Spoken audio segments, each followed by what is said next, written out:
சிவகாமியின் சபதம். போன அத்தியாயத்தில் ஆயனரது வாழ்க்கை முறையையும் அவரது இலட்சிய பயணத்தையும், எதற்காக மக்களிடமிருந்து விலகி காட்டுக்குள் வீடமைத்து வாழ்ந்து கொண்டிருக்கிறார் என்பதையும் அறிந்து கொண்டோம். வாருங்கள், அடுத்த அத்தியாயத்தில் மேற்கொண்டு என்ன நடக்கிறது என்று பார்ப்போம். அத்தியாயம் 12, தெய்வமா கலை. காட்டுக்கு மத்தியில் அமைந்த ஆயனர் வீட்டின் உட்புறம் கண்கொள்ளா காட்சியளித்தது. வெளி தாழ்வாரத்தையும் முன் வாசற்படியையும் தாண்டி உள்ளே சென்றதும் 4 புறமும் அகன்ற கூடங்களும் நடுவில் விசாலமான முற்றமாக அமைந்த பெரிய மண்டபமும் காணப்பட்டது. முற்றத்துக்கு மேலே மண்டபம் எடுப்பாக தூக்கி கட்டப்பட்டிருந்தது. கூடங்களின் ஓரங்களில் சிற்ப வேலைப்பாடு அமைந்த தூண்கள் நின்றன. அவை மேல் மண்டபத்தை தாங்குவதற்காக நின்றனவோ அல்லது அலங்காரத்திற்காக நின்றனவோ என்று சொல்ல முடியாமல் இருந்தது. 4 புறத்து சுவர்களிலும் விதவிதமான வர்ணங்களில் அழகழகான சித்திரங்கள் காணப்பட்டன. அந்த சித்திரங்களில் ஸ்ரீ நடராஜமூர்த்தியின் நாதாந்த நடனம், தாண்டவ நடனம், குஞ்சித நடனம், ஊர்த்வ நடனம் ஆகிய தோற்றங்கள் அதிகமாக இருந்தன. அம்மாதிரியே ஓர் அழகிய இளம்பெண்ணின் பல வகை அபிநய நடனத் தோற்றங்களும் அதிகமாக காட்சியளித்தன. முற்றத்தில் பெரிய கருங்கற்களும் உடைந்த கருங்கற்களும் பாதி வேலை செய்ய பெற்ற கருங்கற்களும் கிடந்தன. ஒரு பக்கத்து கூடத்தில் வேலை பூரணமாகி ஜீவ கலையுடன் விளங்கிய சிலைகள் வரிசையாக வைக்கப்பட்டிருந்தன. சித்திரங்களில் தோன்றிய அதே இளம்பெண்ணின் மோகன வடிவந்தான் அந்த சிலைகளிலும் விளங்கின. ஒவ்வொரு சிலையும் பரத சாஸ்திரத்தில் சொல்லியிருக்கும் 108 அபிநய தோற்றங்களில் ஒன்றை குறிப்பிடுவதாயிருந்தது. ஆனால் நாம் குறிப்பிடும் சமயத்தில் அந்த சிற்ப மண்டபத்துக்குள் பிரவேசிப்பவர்கள் மேற்கூறிய சிற்ப அதிசயங்களையெல்லாம் கவனம் செலுத்தி பார்த்திருக்க முடியாது. அவர்களுடைய கருத்தையும் கண்களையும் அம்மண்டபத்தின் ஒரு பக்கத்து கூடத்தில் தோன்றிய காட்சி பூரணமாக கவர்ந்திருக்கும். சித்திரங்களிலும் சிலைகளிலும் தோற்றமளித்த இளம் பெண்ணானவள் அங்கே சுயமாகவே தோன்றி கால் சதங்கை கலீர் கலீர் என்று சப்திக்க நடனமாடிக்கொண்டிருந்தாள். அவளுக்கெதிரே சற்று தூரத்தில் ஆயன சிப்பியார் உட்கார்ந்து கண் கொட்டாத ஆர்வத்துடன் பார்த்து கொண்டிருந்தார். பார்த்து கொண்டிருந்தவர் திடீரென்று நில் என்றார். அந்த கணமே சிவகாமியும் ஆட்டத்தை நிறுத்தி அப்போது நின்ற நிலையிலேயே அசையாமல் நின்றாள். ஆயனர் கையில் கல்லுளியை எடுத்தார். அவர் அருகில் ஏறக்குறைய வேலை பரிபூரணமான ஒரு சிலை கிடந்தது. அதன் கண் புருவத்தின் அருகே ஆயனர் கல்லுளியை வைத்து லேசாக தட்டினார். மறுபடியும் சிவகாமியை நிமிர்ந்து பார்த்து, சற்று இரு அம்மா என்று கூறி மேலும் அச்சிலையின் புருவங்களில் சிறிது வேலை செய்தார். பிறகு, போதும் குழந்தாய், இங்கே வந்து உட்கார் என்றார். சிவகாமி ஆயனர் அருகில் சென்று உட்கார்ந்தாள். அவள் முகத்தின் முத்து முத்தால் துளித்திருந்த வேர்வையை ஆயனர் தம் அங்க வஸ்திரத்தினால் துடைத்துவிட்டு, அம்மா சிவகாமி, பரத சாஸ்திரத்தை எழுதினாரே அந்த மகா முனிவர் இப்போது இருந்தால் உன்னிடம் வந்து அபிநய கலையின் நுட்பங்களை கற்றுக்கொள்ள வேண்டியதாயிருக்கும். கண் பார்வையிலும் புருவத்தின் நெறிப்பிலும் என்ன அற்புதமாய் நீ மனோபாவங்களை கொண்டு வந்து விடுகிறாய். நடன கலைக்காகவே நீ பிறந்தவள் என்றார். போதும் அப்பா, போதும், எனக்கு ஒன்றுமே பிடிக்கவில்லை என்று அலுப்பான குரலில் கூறினாள் சிவகாமி. பிடிக்கவில்லையா? என்ன பிடிக்கவில்லை என்று ஆயனர் வியப்புடன் கேட்டார். நான் பெண்ணாக பிறந்ததே பிடிக்கவில்லை என்றாள் சிவகாமி. சிவகாமி, இது என்ன இது? 3 நாளாகத்தான் உடம்பு நன்றாக இல்லை என்று சொன்னாய். இன்றைக்கு ஏன் இத்தனை வெறுப்பாய் பேசுகிறாய்? என் பேரில் ஏதாவது கோபமா என்று ஆயனர் பரிவுடன் கேட்டார். உங்கள் பேரில் எனக்கு என்ன கோபம் அப்பா? பரத சாஸ்திரம் என்று ஒன்றை எழுதினாரே, அந்த முனிவரின் பேரில்தான் கோபம். எதற்காக இந்த கலையை கற்றுக்கொண்டோம் என்று இருக்கிறது என்று கூறி பெருமூச்சு விட்டாள் சிவகாமி. ஆஹா, என்ன வார்த்தை சொன்னாய்? பரத முனிவரின் பேரில் கோபமா? சிவகாமி, நிருத்திய கலையில் நீ அபூர்வமான தேர்ச்சி அடைந்திருக்கிறாய். ஆனால் அந்த கலையின் பெருமையை நீ உணரவில்லை. நிருத்திய கலைதான் மற்ற எல்லா கலைகளுக்கும் அடிப்படை சிவகாமி. அதனாலேதான் இதை தெய்வமா கலை என்றும் பிரம்மதேவர் பரத முனிவருக்கு அருளிய நாட்டிய வேதம் என்றும் சொல்கிறார்கள். நிருத்திய கலையிலிருந்துதான் சித்திரக்கலை உண்டாயிற்று. அதிலிருந்துதான் சிற்பக்கலை வளர்ந்தது. இசைக்கலைக்கும் நிருத்திய கலைதான் ஆதாரம்.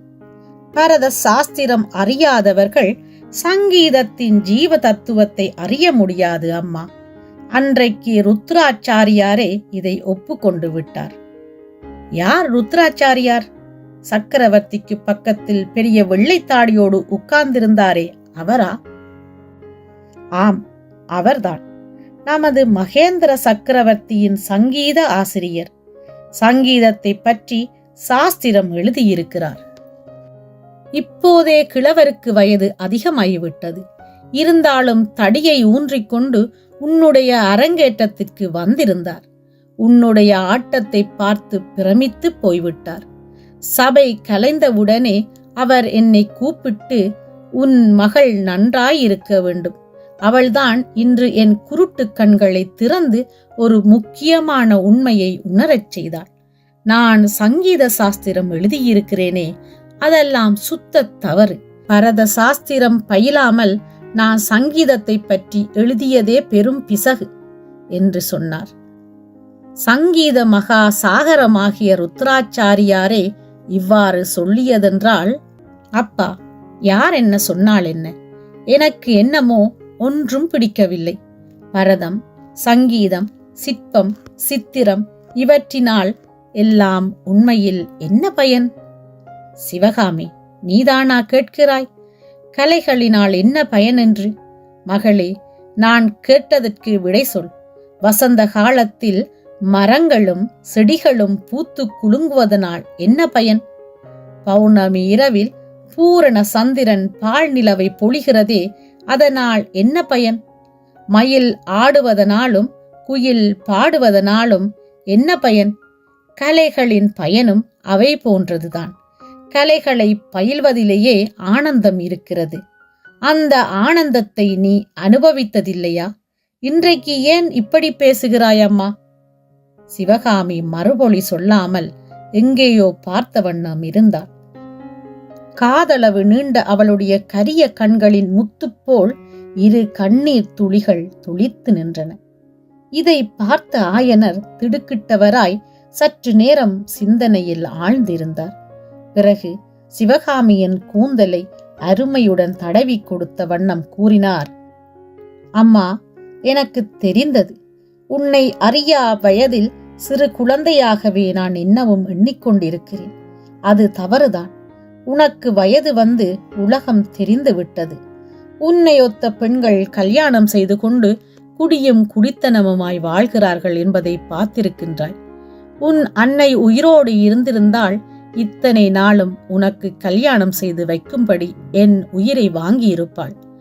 ஆனால் நானும் அந்த கடமையை மறந்து விடவில்லை. சிவகாமி, பரத சாஸ்திரத்தில் சொல்லியிருக்கும் 108 அபிநய தோற்றங்களில் 48 தோற்றங்களை சிலைகளில் அமைத்து விட்டேன். இன்னும் 60 சிலைகள் அமைந்தவுடனே உனக்கு தக்க மணாளனை தேடி கல்யாணம் செய்து கொடுத்துவிட்டு மறுகாரியம் பார்ப்பேன்.